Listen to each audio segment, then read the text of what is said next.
Olá, meu irmão, minha irmã, a graça e a paz do Senhor Jesus. Nós estamos iniciando neste instante a comunidade em oração. A comunidade em oração é uma live oferecida pela Igreja Assembleia de Deus Rio, situada na rua Campo de São Cristóvão 338, bairro Imperial de São Cristóvão, Rio de Janeiro. Você, meu amigo, minha amiga, que está recebendo a notificação que nós estamos ao vivo, você é nosso convidado, nossa convidada a participar conosco deste momento de comunhão, deste momento de oração intercessória, deste momento de reflexão na Palavra de Deus. Vamos orar para iniciarmos? Senhor nosso Deus e nosso Pai, nós te agradecemos pela Tua presença, Senhor, em nossa vida, pelas providências. Te agradecemos, Pai querido, porque até aqui o Senhor nos ajudou. Tu tens nos conduzido, Senhor, Tu tens providenciado socorro, Tu tens, meu Deus, nos dado demonstrações que Tu estás ao nosso lado. Tu estás lutando conosco as nossas lutas diárias, ó Pai. E por isso nós te agradecemos, te louvamos, te glorificamos, invocamos e exaltamos ao Teu nome, meu Deus. E agora, Senhor, neste momento em que estamos iniciando esta live, nós pedimos a Tua direção, pedimos que o Teu Espírito Santo nos conduza, nos inspire e nos dê, Senhor, neste momento, o revestimento necessário para que nós possamos ministrar na autoridade do sangue de Jesus sobre as enfermidades, sobre as situações de opressão, sobre as diversas situações que produzem preocupação no seio do Teu povo, meu Deus. Em nome de Jesus, Senhor, abençoa as famílias que são representadas neste instante, por cada pessoa, por cada irmão, por cada amigo, amiga que se conecta conosco neste instante.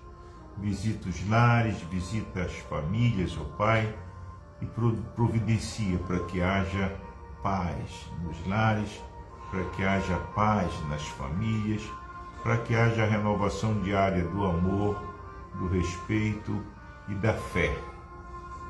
Em nome de Jesus, ó Pai, nós oramos e nós te agradecemos. Amém e amém. Cumprimentamos aos irmãos e irmãs que estão conectados conosco. Para nós é uma alegria muito grande receber a sua presença e contar com a sua participação. Saudamos o nosso irmão, amigo, companheiro de trabalho, irmão Norberto Gomes da Silva, Grande Gomes, a paz do Senhor, meu irmão. O irmão Sérgio Bassani também está conosco. Saudamos a irmã Maria Cristina, a irmã Yara Nunes, a irmã Antônia Lúcia Carvalho, a irmã Rani Silva, a irmã Nazaré Cortinhas, a irmã Maria de Fátima Cortinhas, o irmão Jorge Evandro Cortinhas e todos os irmãos e irmãs que estarão se conectando conosco, irmã Delma Barata, né? E desejando a todos que esse 7 de setembro, uma data histórica para o Brasil, uma data especial, são 200 anos da nossa independência, e foi comemorado, foi celebrado em grande estilo, e o que é mais importante, não houve nenhum atrito policial, não houve nada que viesse criar, né, o alarde que foi efetuado antes do evento. Previa-se tantas coisas, né? Foram feitas tantas previsões de violência e etc., mas nada disso aconteceu. E isso só serve para reforçar a teoria de que nós somos pessoas pacíficas, somos patriotas, somos amantes da paz. Né? Para nós é um motivo de muita alegria estarmos vivos, estarmos testemunhando esse evento grandioso, não só para o Brasil, não só para a democracia do Brasil, mas para todas as nações que fazem parte do bloco americano e o exemplo que o povo brasileiro dá de civilidade ao mundo, né? Uma democracia constituída por uma grande maioria de pessoas civilizadas, pessoas educadas, pessoas que sabem se portar em público. Claro e evidente que no meio das multidões sempre existem aqueles e aquelas que vão com segundas intenções, né? Vão com segundas intenções. E fatalmente tem aquele punguista, tem um descuidista, tem o trombadinha, tem aqueles que vão para tirar proveito, para se aproveitar, né, das outras pessoas. Mas nós também confiamos na justiça de Deus e entregamos essas pessoas nas mãos de Deus para que Deus use da sua misericórdia sobre a vida dessas pessoas. Bem, nós começamos ontem a refletir a respeito a perda do primeiro amor, e foi uma reflexão que nós fizemos no livro do Apocalipse, capítulo 2, de 1 a 4. Ontem nós fizemos uma reflexão apenas no texto bíblico, né? E hoje nós vamos entrar um pouco numa análise geográfica, sociológica, econômica, né, da igreja de Éfeso, ou da cidade de Éfeso, né? A cidade de Éfeso foi uma cidade muito importante no tempo em que essa carta foi escrita. Então, para a gente entender determinadas preocupações apresentadas no bojo desse texto, é importante que nós conheçamos a realidade sociológica da cidade, né? A condição social, a condição econômica, né? A população da cidade, como era exercida a religião naquele lugar. Enfim, são aspectos que fazem parte da nossa abordagem e que são importantes para o nosso crescimento, para o nosso conhecimento. E eu vou fazer hoje uma rápida abordagem nesse contexto para que os irmãos possam se situar, né, em relação a essa comunidade que recebe essa carta, né?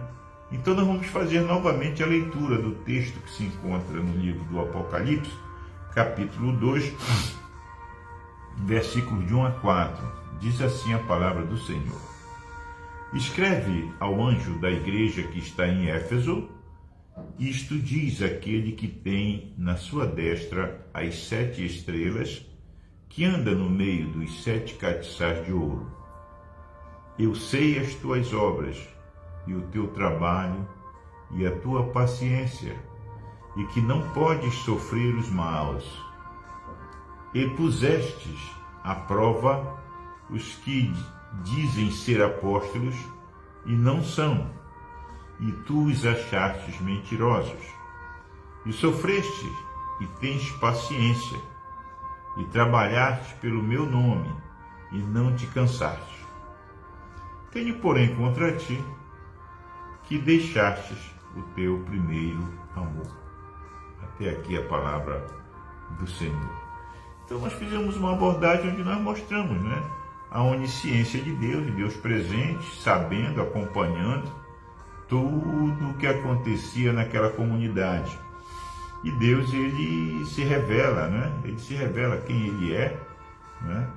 E ele diz: olha, eu sei as tuas obras. E ele faz uma rápida síntese da forma como aquela igreja se comporta, né? E como ela tem se comportado ao longo da sua caminhada. Ela foi vítima da ação dos falsos profetas, mas ela teve autoridade para desmascarar esses falsos profetas.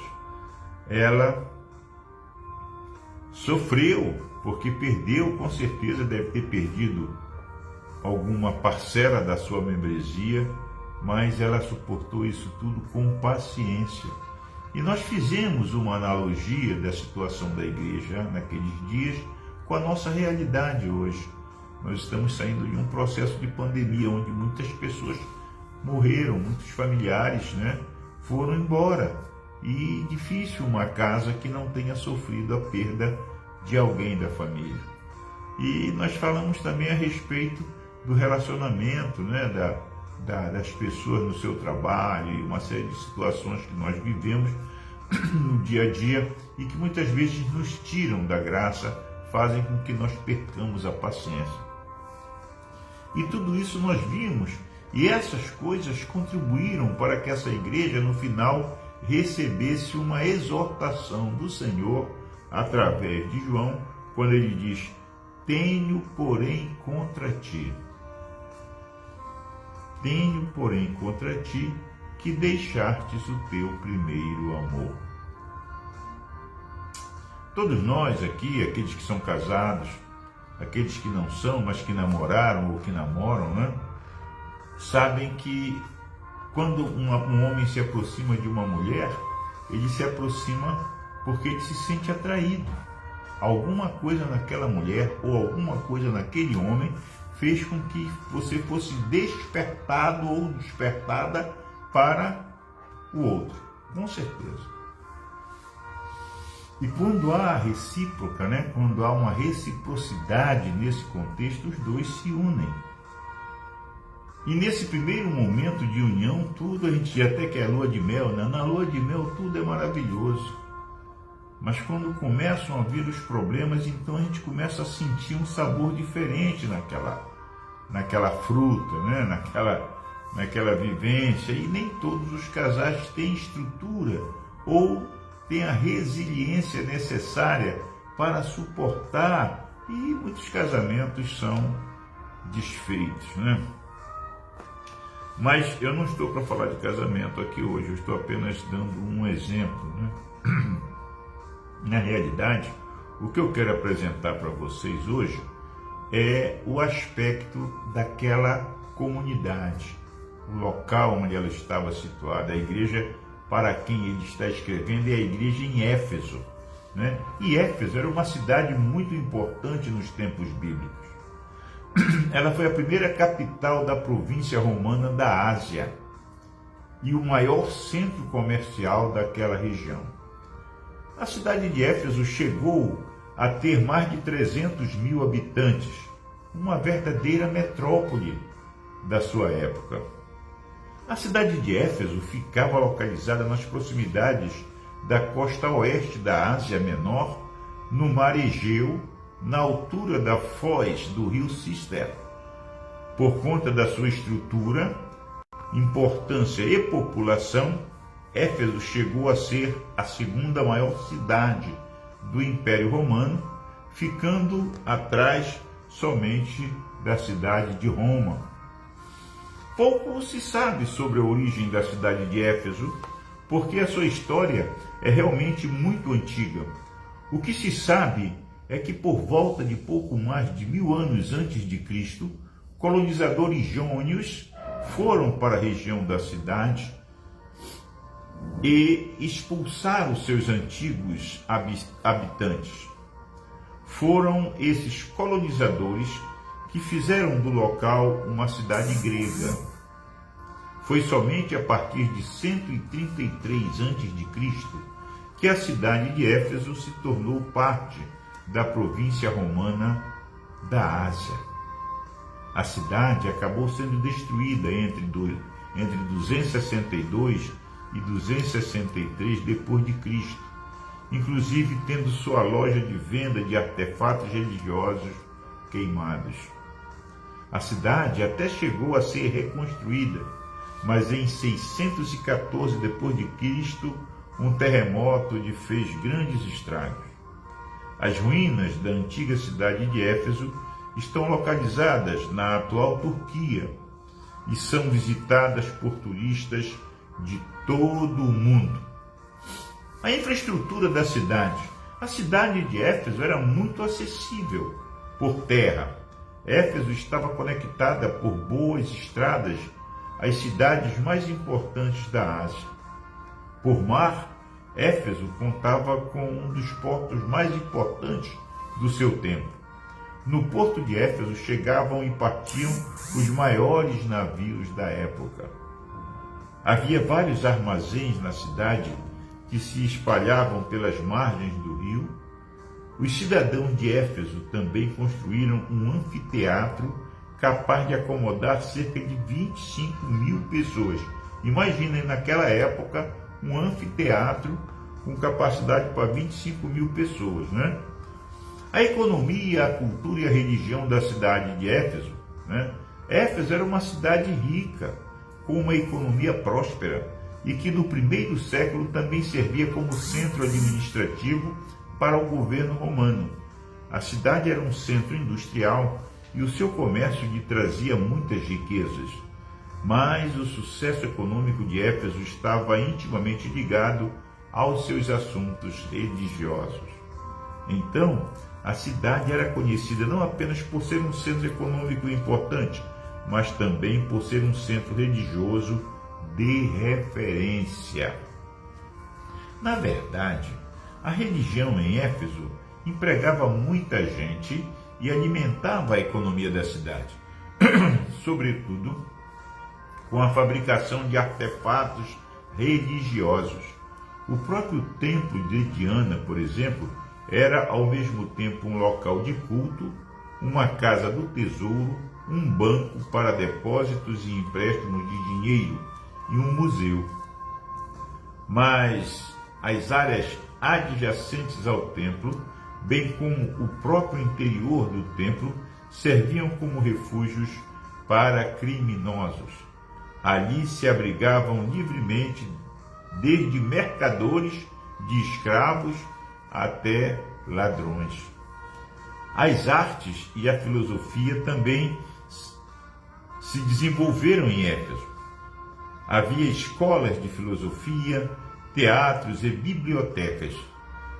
Nos tempos do domínio romano, a religião do Estado foi propagada em Éfeso, em conexão com o culto de Ártemis. Inclusive, havia um templo dedicado a promover o culto do imperador, ou o culto ao imperador.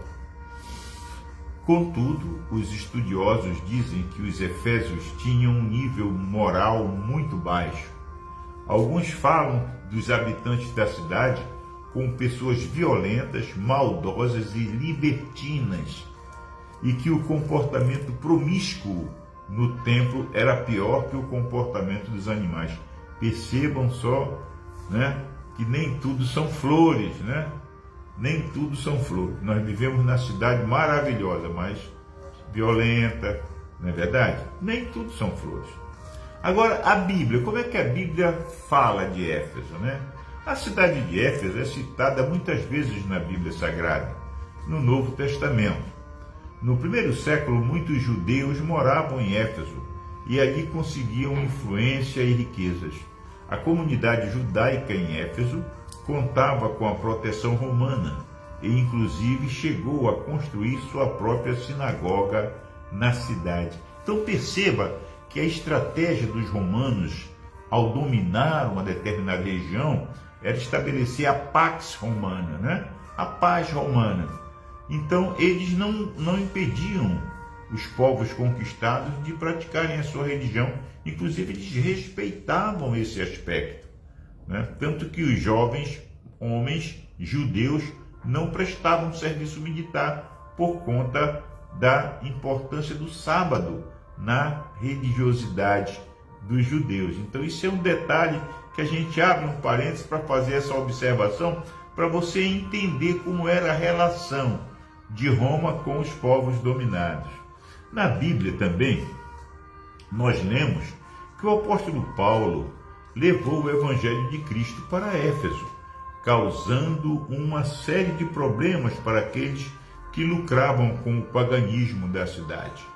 Paulo visitou a cidade durante sua segunda viagem missionária, quando seguia de Corinto para Jerusalém, em aproximadamente 52, ano 52 depois de Cristo. Diz assim Atos dos Apóstolos, capítulo 18, versículo 19, diz assim: E chegou a Éfeso e deixou-os ali, mas ele, entrando na sinagoga, disputava com os judeus. Quer dizer, isso aqui é um registro. Na realidade, nós temos que ler do 19 ao 21. Como o tempo é curto, eu li só o 19, que fala diretamente da chegada de Paulo a Éfeso. Ele chegou com mais alguns discípulos. Ele deixa eles esperando num determinado local e vai à sinagoga. E lá ele já entra em atrito com os judeus, porque havia muitos judeus naquela cidade e eles estavam envolvidos com a vida daquela cidade. E a chegada do cristianismo com um discurso diferente daquilo que eles estavam acostumados a ouvir gera atrito, né? Então, amanhã nós vamos continuar fazendo essa análise. Perceba que Paulo, ele é o fundador da igreja em Éfeso. Isso é que é importante você guardar. Quem fundou a igreja em Éfeso foi Paulo, né? Timóteo foi um pastor que pastoreou aquela igreja. Então são detalhes, amanhã nós vamos aprofundar um pouco mais, né? E provavelmente na sexta-feira a gente possa estar encerrando essa análise. E vamos nos preparar para fazer análise em outra carta que está também em Apocalipse. Com certeza os irmãos vão aprender um pouco mais ou ampliar o seu conhecimento em relação a esses temas aí das cartas às 7 igrejas da Ásia, né? Então, amanhã a gente continua, tá bom, queridos? Em nome de Jesus, quem fundou a igreja em Éfeso foi o apóstolo Paulo. Timóteo foi um dos pastores daquela igreja.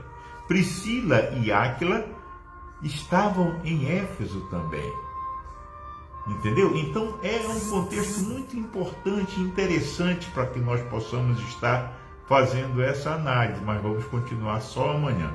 Que Deus nos ajude, que Deus nos abençoe, que o Senhor possa ampliar o nosso desejo de aprendermos juntos, de crescermos juntos, de estarmos em comunidade, em comunhão, orando uns pelos outros. Amém?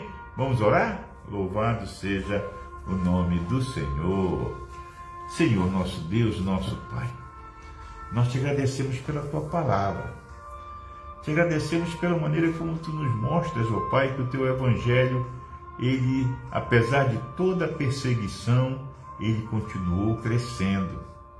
Ele continuou sendo divulgado, apresentado, e o cristianismo foi se estabelecendo e ganhando territórios além das fronteiras, ó Pai. Muito obrigado, porque por essa providência Tua, pelo espírito missionário do apóstolo Paulo e dos seus colaboradores, o Evangelho chegou até nós, e nós estamos aqui aprendendo na Tua palavra e descobrindo esses detalhes, ó Pai. Muito obrigado. Recebe o nosso louvor, recebe a nossa adoração, em nome de Jesus, ó Pai. Hoje, Senhor, no Brasil, nós comemoramos 200 anos de independência. E nós te apresentamos hoje, em primeiro lugar, a nossa pátria, Senhor. A nação brasileira, o povo brasileiro, as crianças brasileiras, os idosos brasileiros, todos aqueles que produzem através do seu trabalho, os autônomos, os funcionários públicos, federal, estadual, municipal, aqueles que trabalham na iniciativa privada, aqueles que são empresários, todos, ó Pai, todos aqueles que militam diariamente para que haja crescimento na economia, para que haja emprego, para que haja dignidade de vida, meu Deus, no meio do Teu povo. Nós te apresentamos esse povo brasileiro, meu Deus, em nome de Jesus, ó Pai. Abençoa esse povo, a luta desse povo. Abençoa, Senhor, para que nós continuemos lutando, mas que nós continuemos vencendo. Nós continuemos vencendo. A cada luta, nós possamos celebrar a vitória. Porque Tu estás com esse povo, meu Deus. Esse povo que se chama pelo Teu nome, não se cansa de clamar a Ti pelo Brasil. E de modo especial hoje, nós pedimos a tua bênção, Senhor, sobre o nosso presidente, sobre a sua família, sobre todos os ministros que labutam com ele, Senhor, na administração desse país, meu Deus. Te agradecemos pela vida do nosso presidente e te pedimos, guarda-o de todo mal. Trabalha na sua saúde, meu Deus, restaurando cada dia mais e mais, afastando as sequelas, Senhor, e que ele possa ter ânimo, coragem, força e, acima de tudo, espírito democrático para enfrentar aqueles que se levantam, meu Deus, de forma perniciosa para derrubar o seu governo e para macular o seu nome. Em nome de Jesus, meu Deus, abençoa juntamente com o nosso presidente, todos os governadores, todos aqueles que administram os estados, as cidades, os prefeitos, ó Pai, em nome de Jesus, os secretários, Senhor, em nome de Jesus, ó Pai, que haja um reencontro, meu Deus, dos administradores com a moralidade, com a verdade, com o equilíbrio no gasto do dinheiro público, meu Deus. Em nome de Jesus, nós te apresentamos estes homens e mulheres que trabalham no ministério, que trabalham nas secretarias, que dirigem, Senhor, em nome de Jesus. E agora, meu Deus, nós te apresentamos da mesma forma o Congresso Nacional, através do presidente do Congresso. Te apresentamos, Senhor, o presidente da Câmara dos Deputados e, juntamente com eles, todos aqueles que militam nos estados, nas assembleias, nas cidades, nas câmaras, ó Pai, eles fazem parte do corpo de legisladores desse país. Que as leis possam ser elaboradas para atender às necessidades de todos os segmentos do Brasil.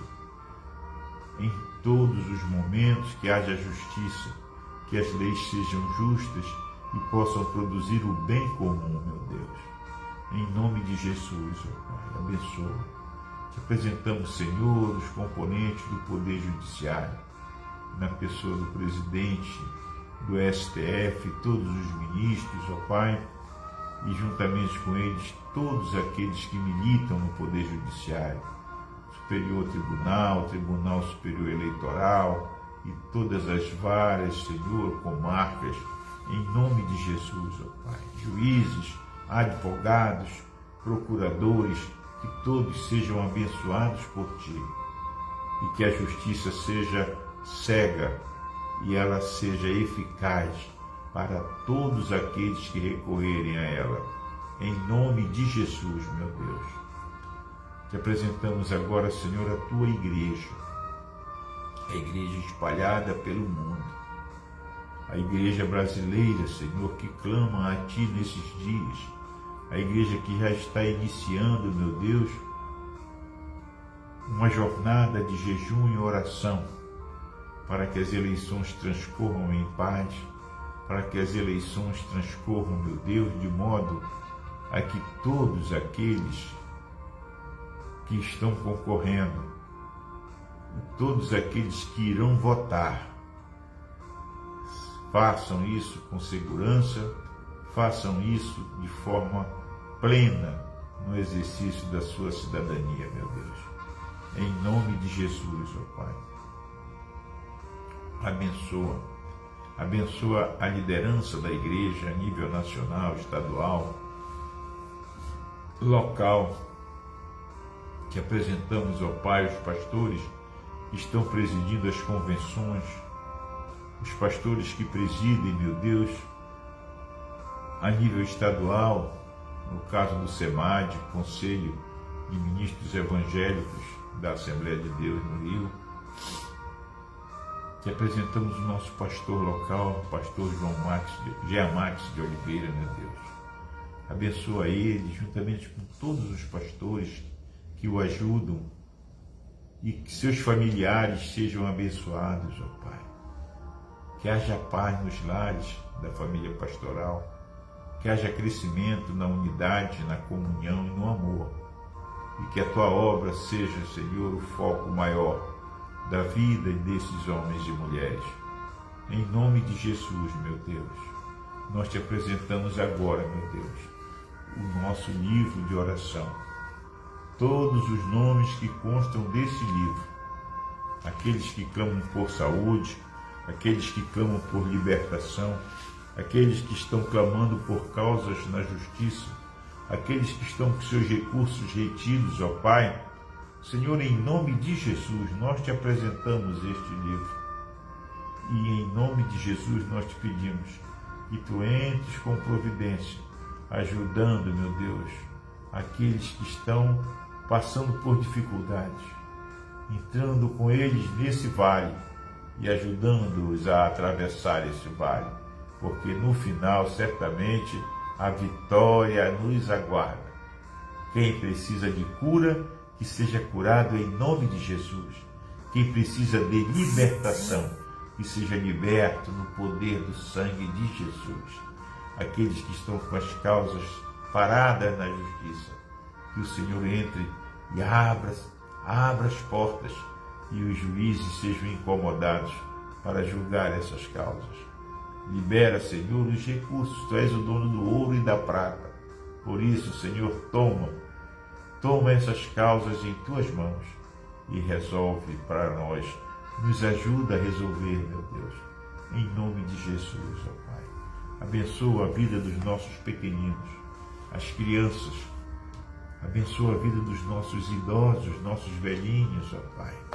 Dá força, renova a saúde, renova a vontade de viver, meu Deus, em nome de Jesus, ó Pai. Nós oramos e nós te agradecemos, fazendo a oração que Jesus nos ensinou, dizendo: Pai nosso que estás nos céus, santificado seja o teu nome. Venha o teu reino, seja feita a tua vontade, assim na terra como nos céus. O pão nosso de cada dia nos dá hoje. Perdoa as nossas dívidas, assim como nós perdoamos os nossos devedores. Não nos deixes cair em tentação, mas livra-nos do mal, pois teu é o reino, é o poder e a glória para sempre. Amém. Que a graça de Jesus Cristo, o amor de Deus nosso Pai e a maravilhosa comunhão do Espírito Santo seja convosco hoje e permaneça para sempre. Todos digam amém. Uma boa noite, meu irmão, minha irmã. Que Deus guarde o nosso repouso e que nós continuemos vibrando e celebrando o dia da independência, 200 anos da independência do Brasil. Shalom Adonai. Boa noite.